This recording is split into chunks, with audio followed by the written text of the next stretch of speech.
You and I are gonna go back in time about a month ago to when I had bangs. In the kitchen, you're gonna see in a little bit, getting my coffee all ready to go for this journey of Tour de Fleece. While the Tour de France race was going on, that amount of days, we were gonna set aside time every single day to spin up fiber. There were a couple of different ways that you could get into this. You could spin every single day, you could spin anytime you thought about it and just kind of keep track of it. It was really kind of attack it however you want. I decided to do every single day a little bit here and there to kind of go along with the race because I do really enjoy watching the race. So I would turn it on in the morning and okay, I didn't spin the entire time. Most days were 4 hours that it was being shown. Anywhere from 45 minutes to an hour, I would be spinning up yarn every day. And it's been super cool to see kind of my transition, even though I love my electric spinning wheel, which is what I use this entire time. Again, you could attack it however you want, drop, spindle, if you had an actual spinning wheel. So I used my electric spinning wheel and brought it to Muse 2320 every time they had a meetup. And it was really fun to be able to be with other people that were also spinning up yarn. Even though I travel with it, it's always just me. And this time, everyone was doing some sort of variation of that. And it totally helped me keep up morale, being like, okay, I can do this every single day. Let's keep going. Let's spin more. Let's try different techniques. Let's ply some things together. Like just play around with everything. On the very first day, it was just feeling things out, seeing the tension, how the fiber works together. Towards today, which was the last day, I feel very confident in it now. Even though my size is a little bit thicker than I would like, I think it's like a bulky weight yarn. It's a thick and thin. We're just gonna leave it there. I'm not gonna measure it. That wasn't the point of this.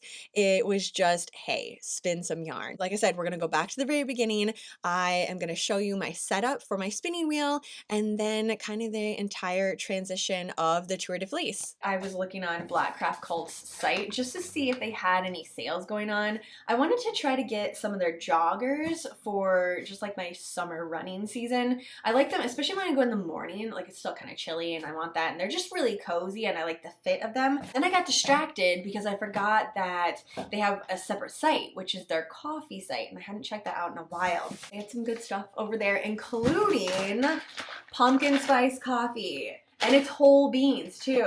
I actually haven't had their variation of pumpkin spice and I've been told it's really, really good. I mean, obviously, look at the artwork. It's super freaking cool.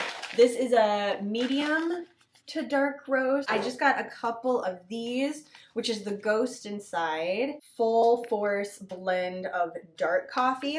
They had a deal where you got a free coffee cup. So I ended up getting 2 free coffee cups, which makes me feel like I should put up some of my slasher, my Summerween decor here. I normally change all of that for Summerween and then also in October. Camp Black Craft, it's the tin mugs. Guess you could take them traveling, but these are just gonna stay here in my house. So one for me, one for my partner. It's black and red too. I love the orange and pumpkin theme that I've had here, but it's been up since the beginning of October and I'm definitely ready for a change in my coffee bar, just like everything in general. My teas, which we're kind of low on all of the tea. What is this? Earl Grey Bella Luna. Some coffee. That's just Splenda. It smells like Halloween in here now. It's just fantastic. Also the marshmallow creamer.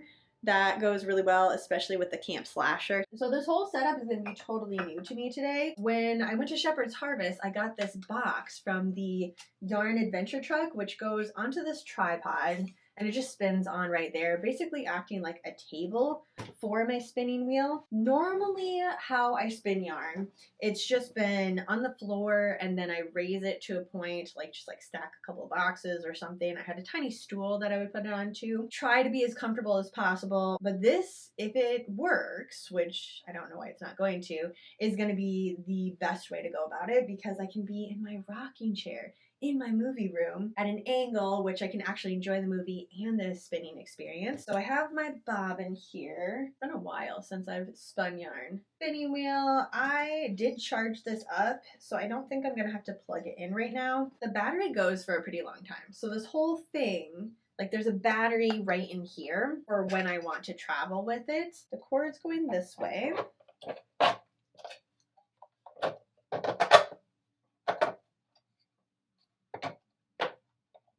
Fits pretty nice.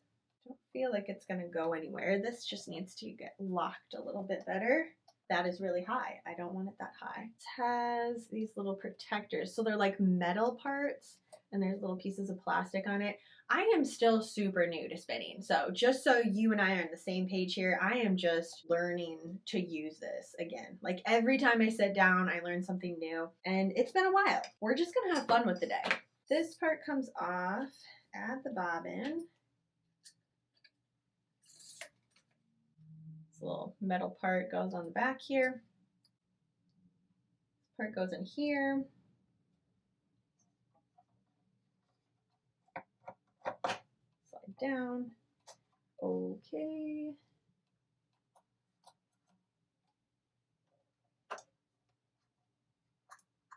We have tension on this side. Now this part has to get attached.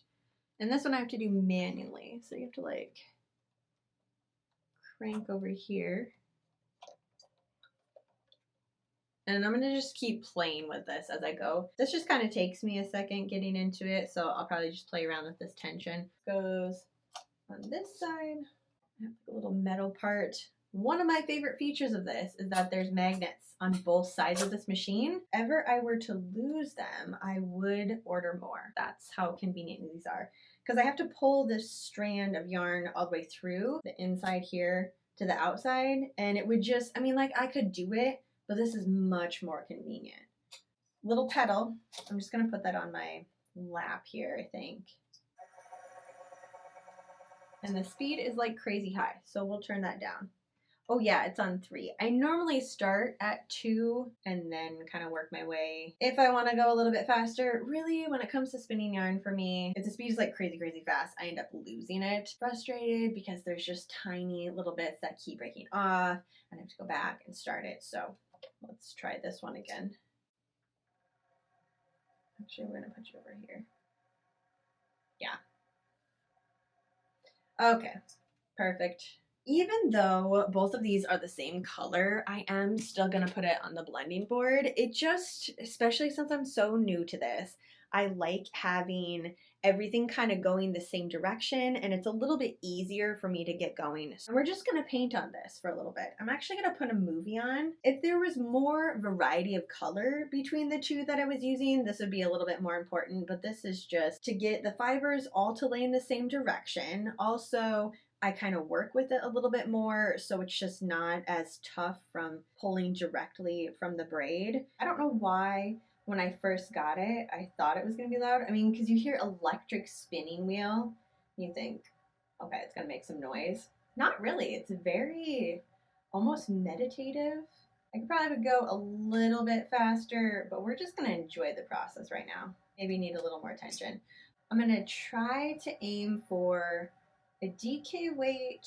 Fingering weight would be cool. I haven't been able to get that yet without it just completely just being super, super thin and then breaking on me. DK weight, I think that's where it's at for now. Oh, and then this is gonna break on me. Yeah, the sparkle is just everything in here. It's very distracting. And I really love the dark bits of purple that are popping up on here. When it was in the braid, it didn't seem like there was that much of a variation of colors, but you can really see now.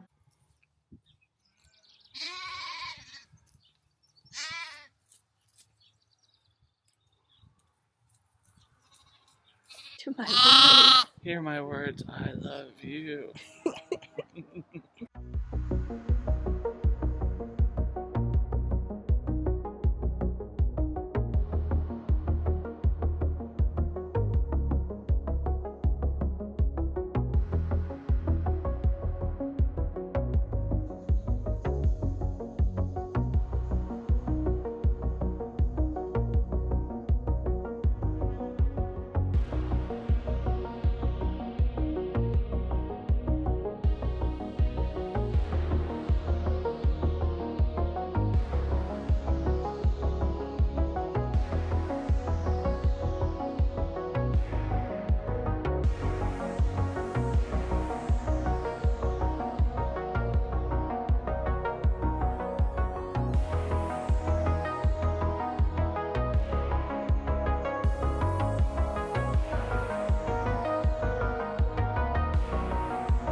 if this is something that they end up doing again next year, I'm absolutely going to sign up for it. The amount of confidence that I have now to spin my own fiber is just through the roof. Also, I have a designated area in my yarn dungeon for all of my spinning supplies because that was another main problem. I had the electric spinning wheel, I had a bunch of fiber, I have the blending board, all of the things that I needed to get started, but they were in a box in the closet, just all packed away. You know how it goes. If I don't see it, it's just, I'm going to forget about it. I'm not going to do it every single day. But the fact that I had all of these days back to back to back, it just really encouraged me. Okay, let's just set up a space. I thought even at the end, if I don't want to keep doing this every single day, it's, I can just take it all down and put it out back. No, it's going to stay up now. And especially that I found a nice rocking chair that goes with it. I say found, this was in my house. I have so many different rocking chairs in my house. The entire process, it was just very meditative, rocking and spinning fiber,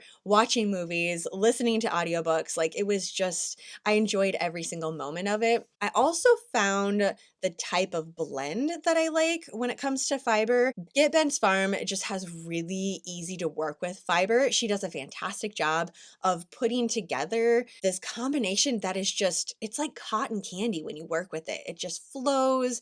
It wants to be spun into yarn. I was never fighting it. That's what this one is right here. So this is the Pride collection that she had. It was just so nice and relaxing to work with compared to this has a little bit of silk in it, which was really, really slippery. And I found myself having to slow down my electric spinning wheel, also paying attention a lot more because it would not only slip from my hands, but it would break off a lot easier. This is silk and a little bit of wool. I don't know the entire combination because some of this fiber I've had for quite a while and I don't have the tags to them anymore. But the main thing is that I spun it up and now it is ready to be plied. This is my entire stash of yarn that I spun up. None of it is plied yet. That's not what I was focusing on. I just wanted to see how much I could spin. 5 full bobbins of yarn right here.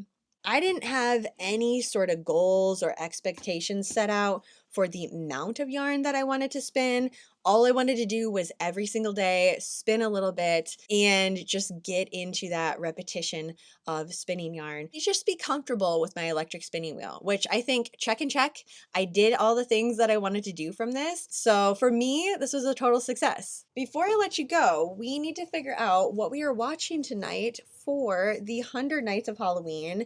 And we have our first Saturday, which means we're moving from the movies to series Saturday. First one up is Ash versus Evil Dead, the epitome of campy horror. And there are a couple of seasons as well. I adore this series. First of all, if you have never seen Evil Dead, the movie, and you like comedy horror, please, please, please watch that one first and then get into the series. If you need someone to tell you, hey, let's have a horror movie marathon tonight, I'm that person. Here we go. Hold my hand. We're having a movie marathon tonight. It's going to be campy, slashy horror, over the top, so dramatic. It's the best ride ever. One of my absolute favorite comedy horrors. It's something that I watch every single year to count down to Halloween. Thanks for hanging out with me for this entire journey of my electric spinning wheel. Since I have it set up in the yarn dungeon, we're going to see more of it. So if you like seeing the spinning wheel, let me know what you want to see these plied with. I'm pretty set on black as the contrasting color,